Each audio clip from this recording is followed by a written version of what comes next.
Hello, good morning, and welcome to the Inquiring Cat Does Politics Saturday Rant. This week coming from Nancy, in northern France. So no fancy graphics to open this broadcast with.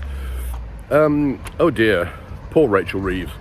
The British borrowings are £20 billion more than expected. It's all going a bit south, really, and we're still waiting to see what really happens with the British economy, but all the signs are not good.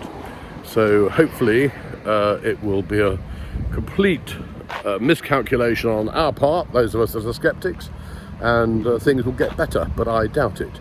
And the figures will start to come through, no doubt, soon. There have been one or two good economic figures, though, so a little bit of growth better than expected and so on.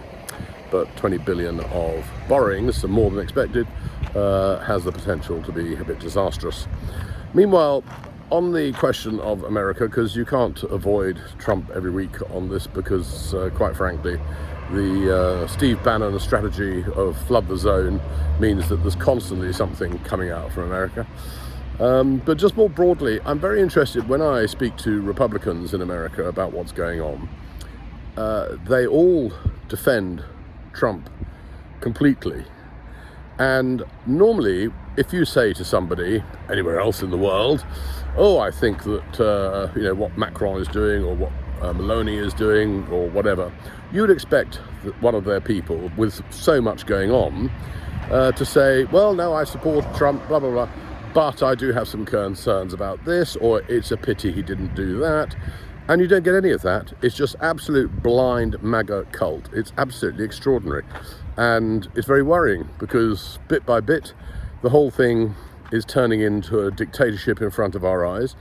It affects the rest of the world and people are doing nothing about it. The Democrats are desperately trying to get their act together.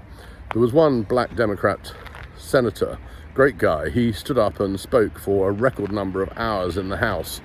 And he did it not because it would actually achieve much, but to make a point about what was happening in the dismantling of the American dream. And Sir Anthony Seldon, the famed, celebrated greatest headmaster of his generation, probably, educationalist and historian, government advisor on history, and has written about world leaders many times in his 43 books he's written. Sir Anthony this week was on the telly, and he said that far from making America great again, what Trump is actually doing, it is probably the irreversible decline of the American empire. And it will go down in history as Trump made that happen. And the reason, and I think this is very good reasoning by Sir Anthony, is that America has enjoyed a high degree of integrity and moral authority over the years. That's not to say that everything they did was fantastic, of course not. Lots of stuff was terrible, but generally speaking has been seen as a beacon of the liberal West and having a high moral authority. And Trump has just trashed that completely, instantly, in 100 days. And it's sad because what will come to replace it, of course, will be China and other authoritarian regimes. But the rate Trump is going, it will be an authoritarian regime there too.